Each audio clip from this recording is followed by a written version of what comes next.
Programang ito ay rated SPG, striktong patnubay at gabay ng magulang ang kailangan. Ibinuhos na ng mga gerero ang lahat pero alam nilang talo na sila ni Tanggol. Ang magpapanalo na lang sa kanila ay Pandaraya. Base sa utos ni Roberto ay pupunta sila Lucio sa mga presinto sa San Dimas para manakot at manggulo para hindi na makaboto ang mga tao. Ito kasi ang mga presinto kung saan malakas si Tanggol. Ang layunin ni Roberto dito ay mabawasan ang boto ni Tanggol. Ngunit palpak pa rin itong gagawin nila Lucio. Hindi nila magagawang manakot ng mga botante dahil nandoon si Rigor at Mando. Kaya atras sila Lucio dahil mga wanted sila. Bagamat ang layunin din ni Rigor ay matalo si Tanggol pero hindi siya tiwaling pulis, kaya ipapatupad niya pa rin ang batas ng tama. Hindi niya papayagan ang panggugulo nila Lucio.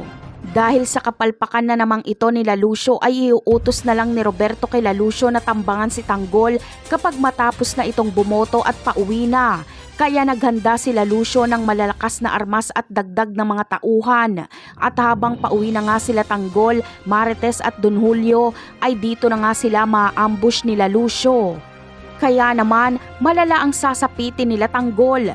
Napakarami kasing mga tauhan nila Lucio at mag-isa lang si Tanggol at kailangan niya pang protektahan si Don Julio at Marites.